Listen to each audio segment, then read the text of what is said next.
This time we hang out with a band called Moral Hangover, a DC-based rock band that mixes a diverse style of Latin and hard rock. Here they're playing at Club Heaven and Hell of U Street. Today we sit down with JP, Fod, Cindy, Juan, and Martin, who's not here, to talk about how their band formed. We found out about the 7-drum lessons and Flash Band, and they told us that it was a great way to start and meet other people that are involved in music, so we enrolled. We played one Flash Band at Iota in Virginia. That worked out great, so we said, I think we have something going on here. And another Ecuadorian friend, which was with the band back then, Carlos, said, I've got a friend who plays the bass, he's amazing. He brought in Fad, and we went like, let's try and see how and he goes, blah, blah, blah. So we went, yeah, that's amazing. and then we needed a singer, so Cindy came along.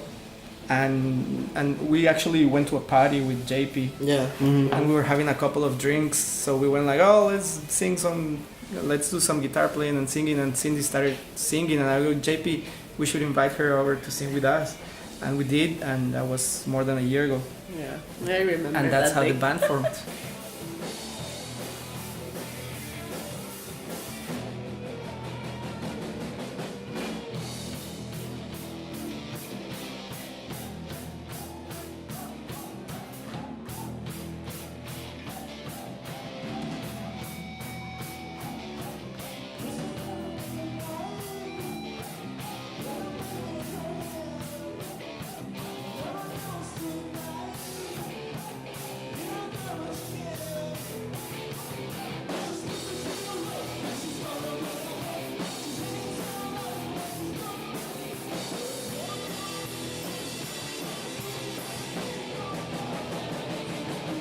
So, how did the name come about?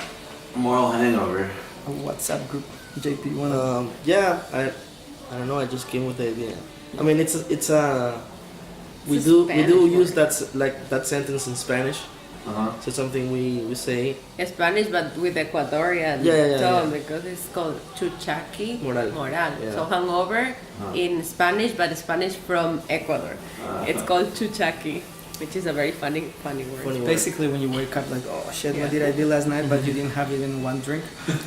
You just did something stupid. Or you had too many drinks and still you did Same something thing. terrible. And did the something next day. terrible. Oh wow. Yeah?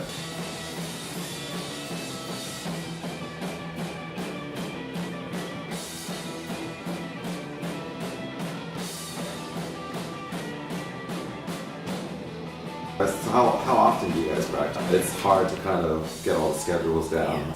Well, ideally, I think we try to practice every week, but we always have somebody's going out of town or something. But then maybe the rest of us meet up.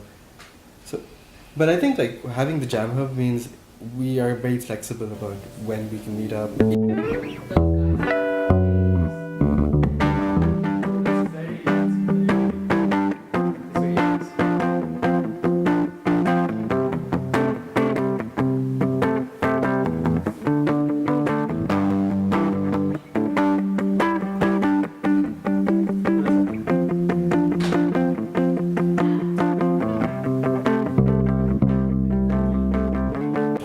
Usually, like the week or the 2 weeks before the show, we practice a lot more. Mm-hmm. We try not. We have always try not to to crowd the rehearsals near the show, but it's impossible. Inevitably. We end up all the time practicing more the week before.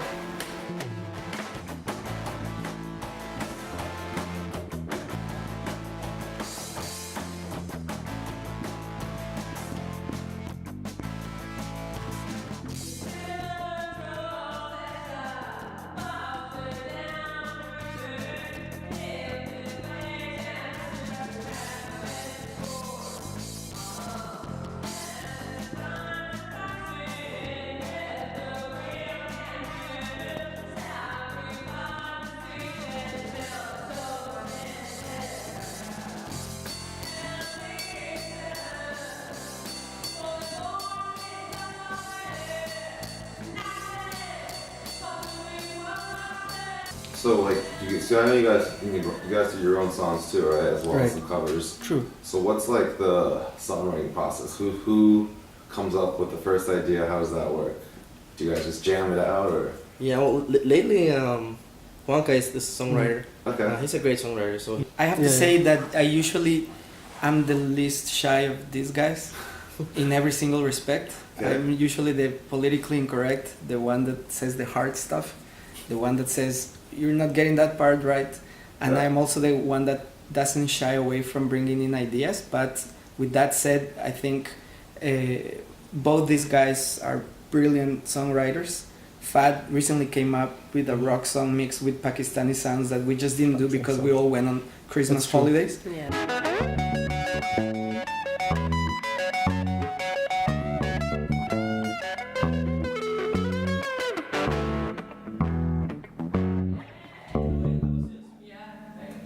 We usually bring an idea and we all learn it, but it was only like a month ago that we gave jamming a try to see what comes out of it, and we recorded something pretty good that we still Yeah. haven't given a try. Yeah, that's So- true. Yeah. Yeah.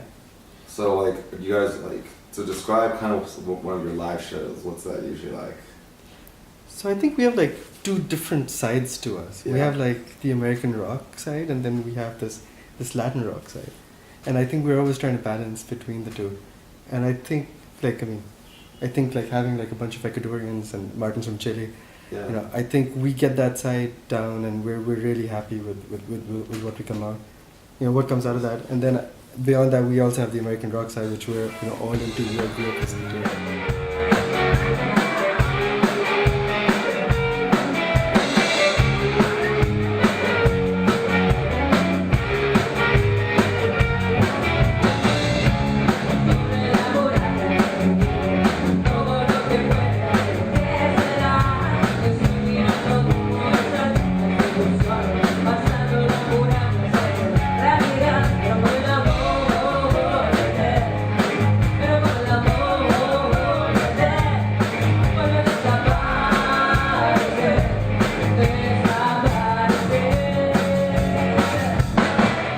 Okay, what's like the worst show you ever played? It's like I'm gonna let Cindy up the hook here. Worst show, yeah, because we it all was- had like that show. I don't know you guys. We never played that. Do you guys wanna on three say the venue of the one you think was the worst? Like, Worse than why? Why was it bad? all right, I'm gonna let Cindy off the hook. She wasn't even in the band then, and I know which one. I know. yeah, our singer back then forgot a couple of songs during the show, so we just had to like Was that Wonderland? Wonderland Ballroom. Yeah, the first time we played there. in 2014, Yeah. Was That was one of 15. 15. 15. your- I was think. one of your Yeah. first shows? No, we've No, done like we've 5, done 6 shows. five, before. 6 shows. And we had put a lot, like some good shows before that. Mhm, yeah. But I don't know, that day was. It was just off, It's just a bad Yeah. day, you know. and there were a couple of bands that went before us that just killed it that night, and so we were Yeah. kind of like, oh, it sucks. Did the crowd notice? Because sometimes you notice you make a few mistakes because you guys practice a lot, but sometimes the audience doesn't necessarily notice some of it. Was this something that you think the audience definitely? Who knows, right? I mean, Yeah. even if the audience didn't notice, we automatically Yeah. knew. Yeah. We're like, oh, dude. You know what might be one indicator that time we did like worse than other times is that every time we play we go like, oh, I did a mistake here, and everybody goes like, what, we didn't even notice. But that time I had someone tell me, you know, people don't even notice those mistakes. So I'm like, oh, you noticed.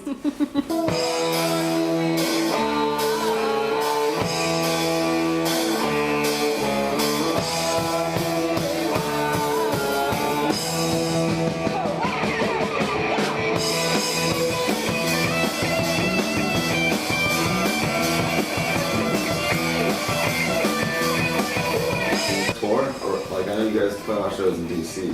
Do you guys ever travel to like nearby cities anywhere? To the far away city of Arlington. Yeah, it's a different state. right? Bethesda. Yeah. Cross borders. That's true, Bethesda. too. Bethesda, I saw that. Oh yeah. Played in 3 Maryland. states. Chevy Chase, Bethesda also. Yeah, churches, Yeah, yeah. it's like So That was a Maryland, tour. DC, Virginia. 20 musicians. it's half of the country right there.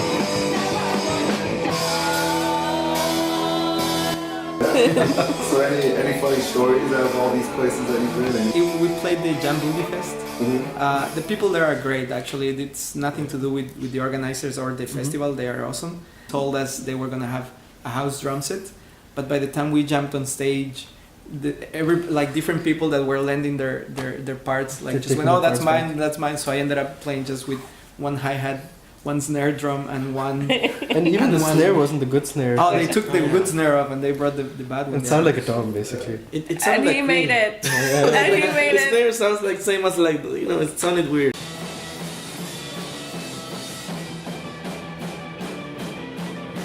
I've got another story as well. It's faster. We got unhooked from the sound system in one time we were playing. The guy was furious. We didn't know because he said we were taking the time of the next band, but we actually started later as well. Mm-hmm. So we were in the middle of a song and they just unhooked the sound. We were So we had like out. a 45 minute set or 1 hour set, and like we were 25 minutes in, and they And basically cut us they off. just kicked us out of the stage. But the funny part was that everybody we brought the whole audience Yeah, that that night the night. audience So was nice. we left, everyone left, and the guy was like, "Oh shit." Yeah.